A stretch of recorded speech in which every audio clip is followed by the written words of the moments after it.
We started doing toolkits right at the very beginning, I think. You know, we had like a resource hub. It's still there.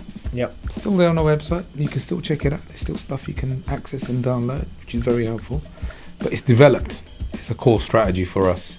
But Toolkits is more apt for what we're doing because it's punchy information in the format the client wants. The starting point for the development is we start with where you are with what you got.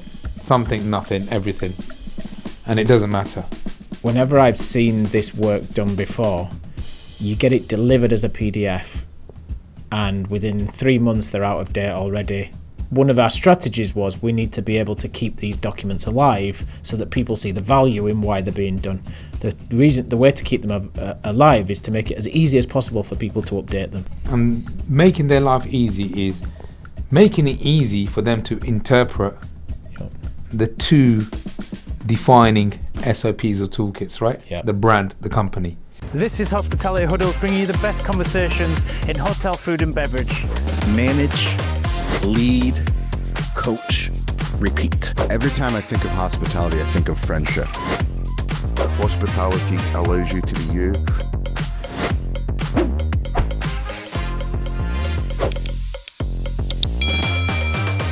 Welcome to another episode of Hospitality Huddles. I'm here with Bal. Yo. In the Vorbos studios here in East London, Liverpool Street. Very nice it is too. And if you want great Wi-Fi, you're in London. You're in a commercial building. It's cracking. Brilliant All place. I can say is whenever I come here, the Wi-Fi is excellent. Yeah. So if the Wi-Fi here is excellent, I'm sure it can be excellent where you are. Vorbos. Bal, today, Yeah. I want to talk about something. This is your baby that we don't talk about enough, which is creating toolkits, SOPs, company SOPs, ops manuals. The reason I don't talk about it enough is I don't actually know what probably the common word for what we do is. So let's tell everyone. I think it's all of the above, right? What we do. This is your baby. That's Tell a us project for me to come up with a common word. Isn't it? And put it out there. Let's see if I can make it become a fad.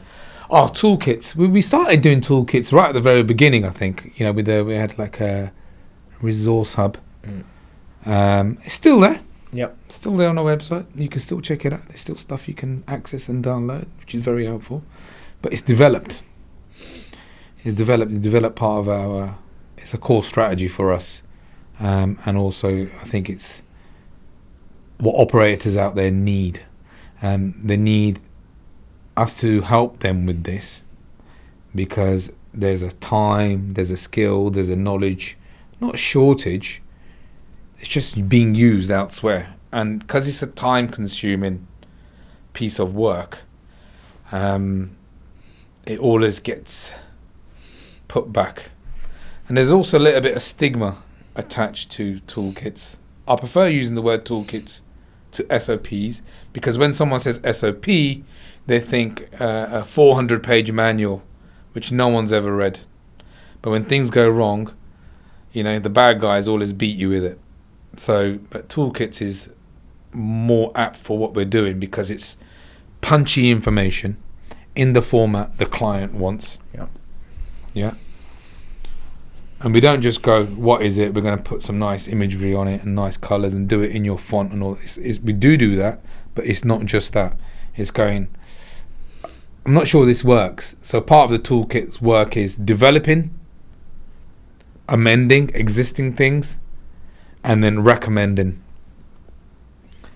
and helping them implement what we've built. You've just created a perfect framework for this episode, right? Developing, amending, recommending. Let's start with developing.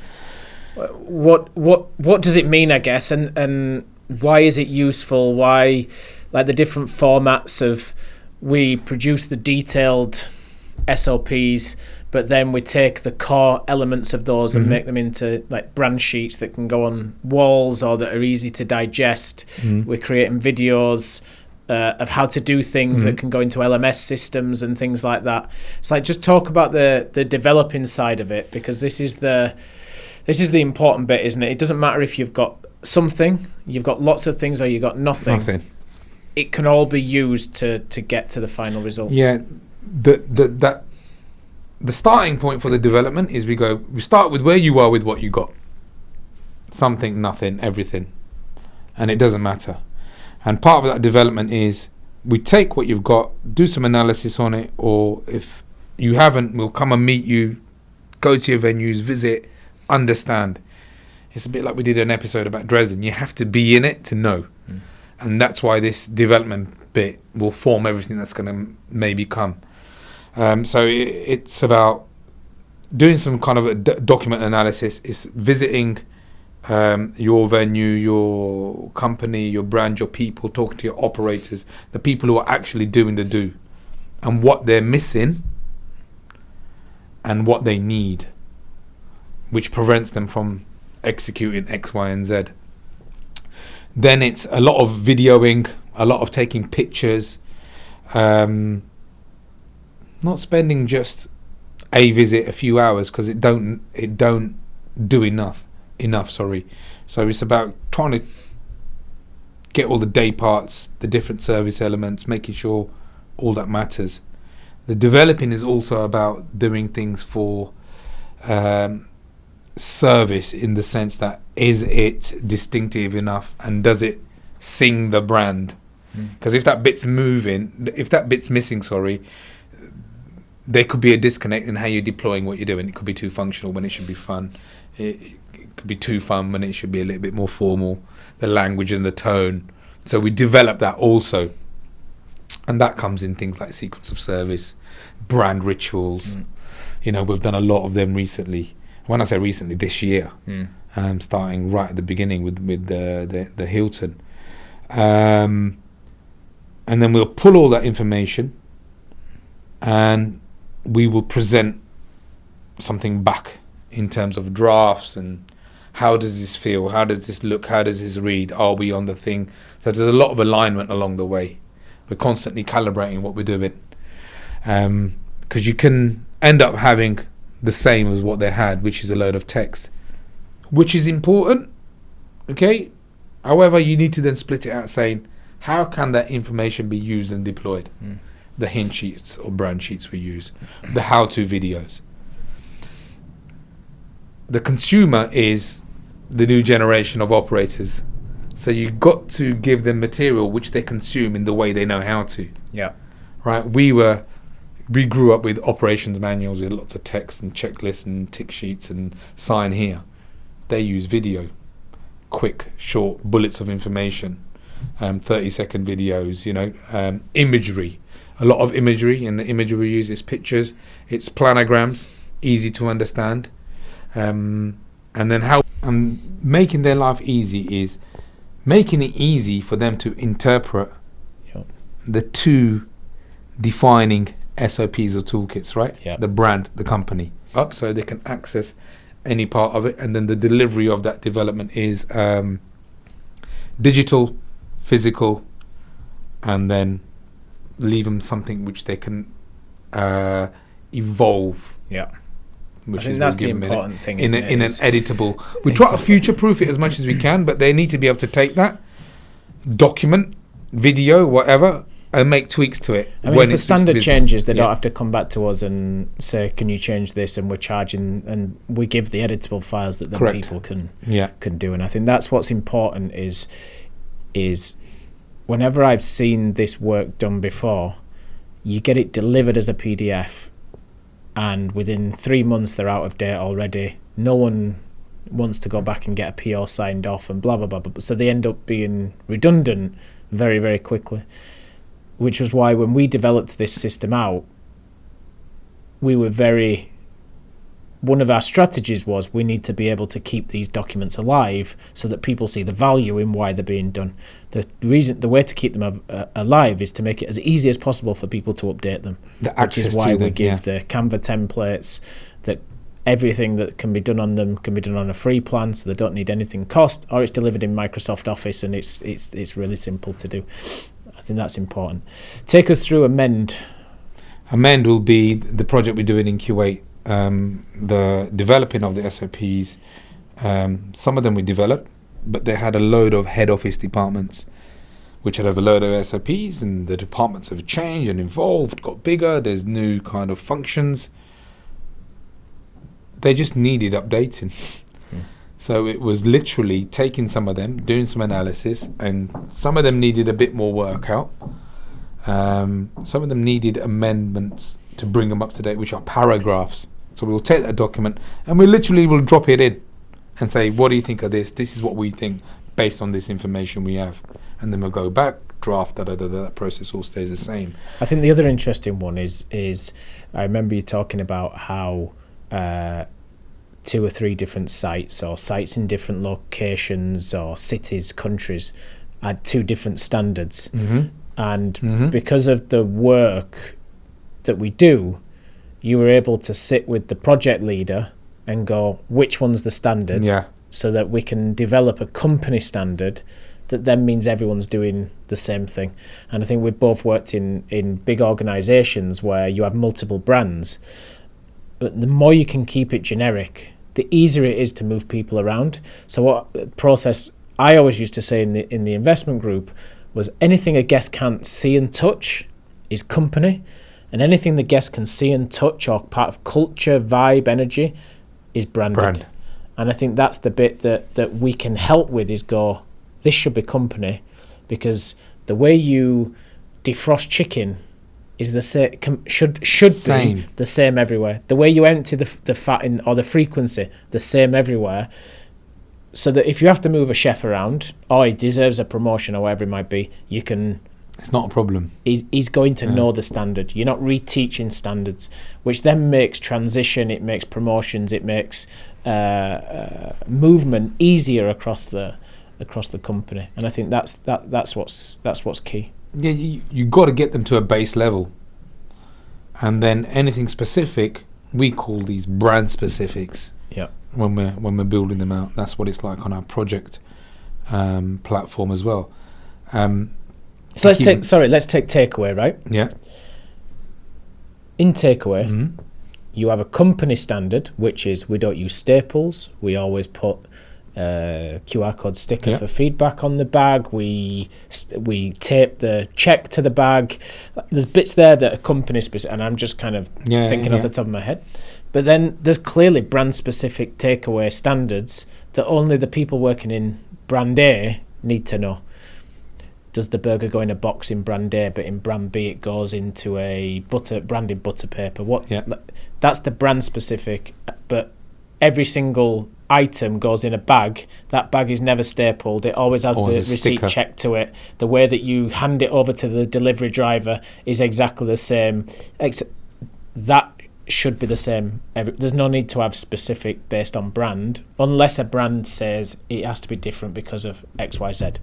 Correct. So I think that's the bit where you're talking about the amendment is because of our holistic overarching view, we can go, no, that should be the same everywhere, but this is where it needs to be brand specific. And I think that's what's useful in this process is our objectivity means we can standardize more than you think to make your life as an operator easy, especially in a multi-brand situation. And making their life easy is making it easy for them to interpret the 2 defining SOPs or toolkits, right? The brand, the company. Our job is to make it clear that they know what's what. The staple, the sticker, the butter paper, the box. That's what we do. And in the amends, like we did for this head office department, because they're growing and it's a multiple brand company, it was a lot of work. It was a lot of work to say we're not just going to put something in ChatGPT and let it kick something out. It had to work for the business and the operation, because these were operation focused. So when for these guys, we didn't specifically write their HR policies because we're not HR professionals. We says how does it relate? How does the operator, the guy, need to understand? So that was amends. Recommendations. This is my favourite bit. Yeah, I like doing this one because how we develop, and this is where you experience and what you think could be easier, more efficient, more cost effective, get a better return on your money. So we will do recommendations on equipment, workflows, and then anything like digitisation, how we're fundamentally changing how we operate. They're the kind of three cores that we look at when we're doing recommendations. And digitisation is becoming ever more kind of relevant now and prominent in when we're doing recommendations. You know, are they still counting, doing the inventory on a printed out Excel and then input it, or are they scanning with a barcode or a Q card? Are they doing it from their mobile phone? Can they take a picture? Because this tech is out there. Can they take a picture of the bottle and it says, yeah, there's 250 million there? And by the way, we did this in the recent market research strategy work that we did in Dresden by looking. And again, when you're not in the business, you challenge things that you might not realise because you're in the operation. It's busy. Someone coming in outside is, you know, I always think around that is it's just the way it's delivered is what makes it successful or not. And I'd like to think that we do that in a way where we build rapport and we build relationships that we can highlight these things. But I think where it's valuable, especially in some of these toolkits, is then you can have that conversation and why that then helps lead the SOPs as well. So you talked about a couple of things and the bits that always spring to mind for me is the scoops. And the measured sauce bottles that can help consistency and food waste and that type of thing that again can make a massive difference that some people don't necessarily always have. A lot of people don't have, especially in hotels. I guess the other thing then is how you can use equipment that we've seen on the market or we've used elsewhere to help make things more efficient. Again, focus on consistency.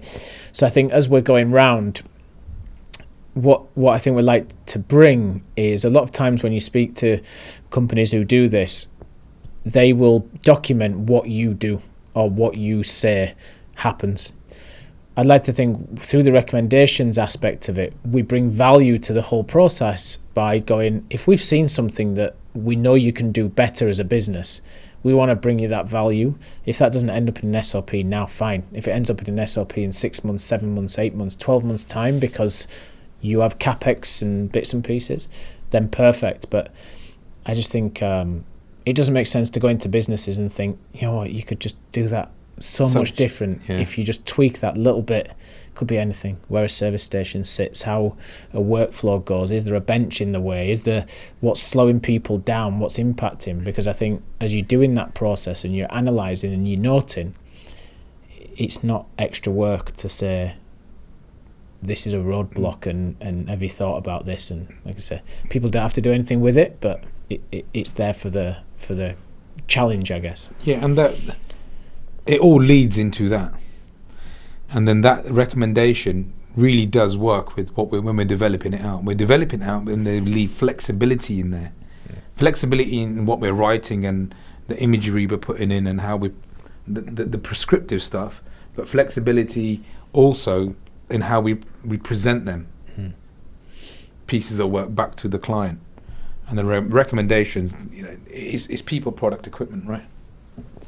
How can we make it easier? And digital, you can put that in any one of them categories. Yeah. My favourite bit, that. Yeah. So, I mean, these toolkits, as I said, we don't talk about it a lot, but it's really important, especially in, you know, even hotels where you might be scaling certain brands or we're working with people on that. You know, toolkits where you want to just standardise certain bits. We've worked with hotel groups on that side of things as well. But again, multi-restaurant operators that haven't had the time to do it, they've scaled quickly and need to just kind of get a framework in that makes sense for everyone. If you're looking to franchise, it's a good way to do it, to get your own thing in order before you start going out, because you'd have to do that for a franchise business anyway. And I think it's just one of those bits that create something that people are going to use, not just something that's done for a reason, because they're two very different things. And look at where opportunity lies. And I think it's you know, we've worked with some great Hiltons and Harrods restaurant groups in Saudi and Kuwait as well. So it's something that even the best are looking at. Something I think everyone should think about in their business. 100%, because it's changed. So there you go. Yeah. Toolkits. That's what you're naming it? Yeah, we'll call it Toolkits. Fine. or ops manuals or SOPs or Whatever rocks your boat. a stick to beat people with. Yeah. Hopefully not. Just a little insight into some of the stuff that we do at Auden that we don't necessarily talk about too much, but is really important to businesses to create a really good framework to grow. Look at some of the best brands in the world, McDonald's, etc. Yeah. All built on these systems that ensure consistency. So there you go. That's this week's Hospitality Huddles. We'll see you next time. Next time, adios. You've been listening to Hospitality Huddles, brought to you by Auden Hospitality. If you want to revisit clips from this or previous episodes, make sure you visit our YouTube channel at Auden Hospitality. Thank you for listening to the show. See you next time.